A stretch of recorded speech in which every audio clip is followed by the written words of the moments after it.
Alright y'all, welcome back to the channel and to some more buckshot testing. And right off the bat, I apologize if you can hear behind me here the road construction going on. That's over a mile away at least, and it's just echoing through the valley this morning for whatever reason. So it is what it is. We have to work with it anyway. But I've got another very interesting load that I found in kind of the bargain bin at one of my local small shops recently. And I'm curious to see what it can do. And believe it or not, I think one of you guys might have requested this a while back as well, if I could find some. So for the load that we've got out here today are some of these. These are some Sellier and Bellot 12 gauge double-aught buck rounds. They are a 12 gauge 2 3/4 inch 15 pellet load of double-aught buck, and it says it's a 1 1/4 ounce load of double-aught buck. Now, these shells do look pretty interesting. There's a date stamp on the inside of the box that I believe brings it to the 10th week of 1995. So they're definitely a little bit on the older side, but these are the actual shells here. It's pretty much a perfect plastic hull here with kind of a mid-rise brass here. It's not really a high brass shell and it's not a low brass either. The crimp is like perfect. They have the plastic little overshot card there, but it doesn't look like there's any kind of a wad material or buffer material or anything in there. So I'm really curious to see how well these actually perform.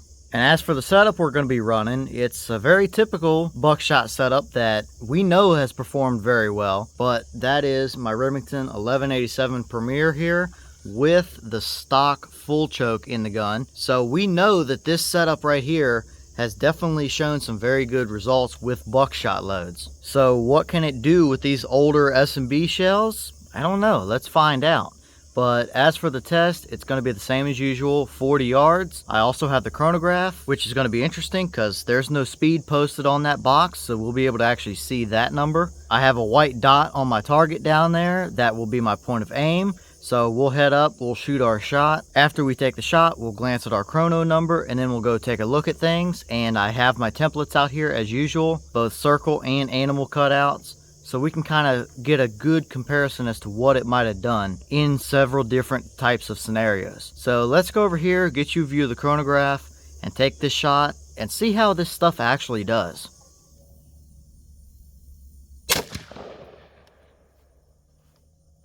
Alright, so as you all saw, that round gave us 727 through the chronograph, which is much slower than what I was expecting. And I will say, the recoil was like a load of number 8 birdshot. So those things are definitely loaded way weaker than some of the other buckshot loads out there, and there's no doubt about that. But that doesn't necessarily mean that they perform bad down range, so let's head down there and see what they actually look like down at 40 yards.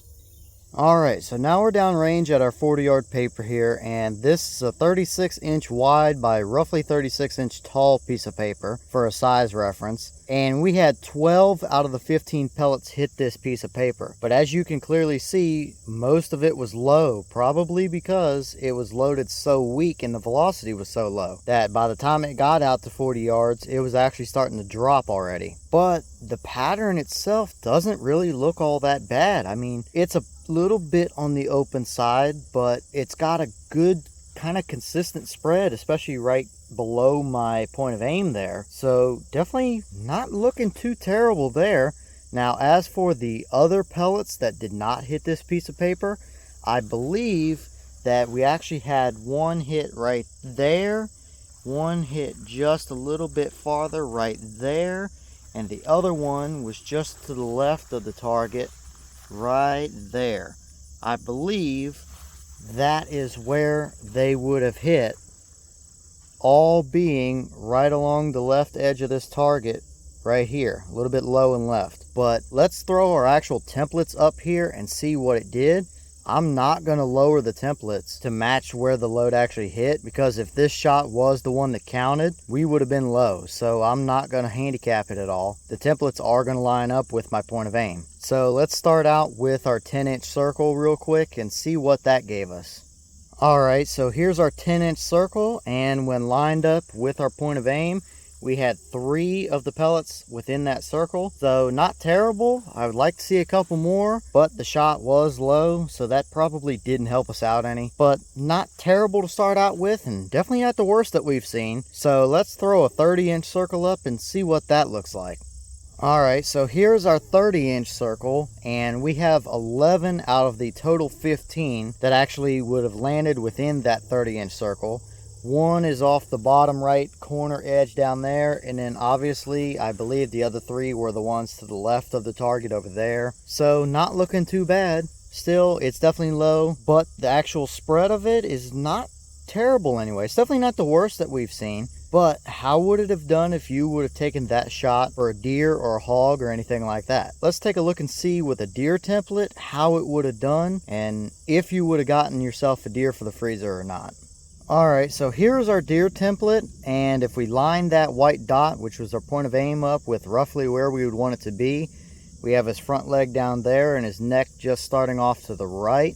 We had a total of 6 pellets that actually hit the deer, and technically 7 if you want to count that low one down there under the front leg, would probably have clipped the leg. We had several right in the lungs there, very clearly. At least 2, if not 3, being that little bit lower one. So I definitely think you would have had a dead deer here for sure. So even though the shot was a little bit low, we would have still had a deer for the freezer for sure out of this one. But now for you hog hunters down there in the south, if you would have taken this shot, what would it have looked like for you? Let's throw the hog template up and see what that might look like. Alright, so now we have our hog template up, and we have 6 that hit this hog, and it's kind of a similar story to the deer. We had that one up higher there, and we had these 2 definitely, if not a third maybe, that might have clipped something very low down there. But definitely those 2 right around my point of aim, they would have definitely got into something vital right there. Lungs, heart area, no doubt about that. So I would say we definitely have a dead hog here as well.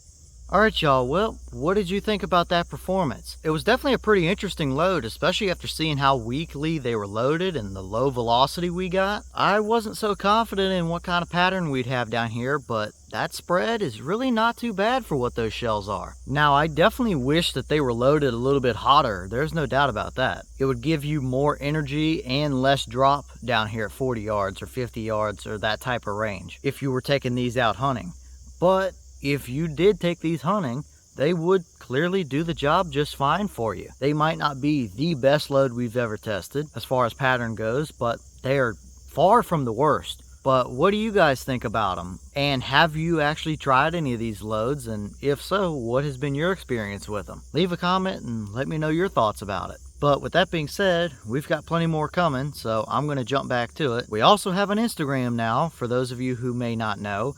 I'll leave the link in the description as usual. So if you want to see sneak peeks and updates and things like that, that is the place you want to go. So with that being said, I'm going to jump back to it, and I'll see y'all in the next one.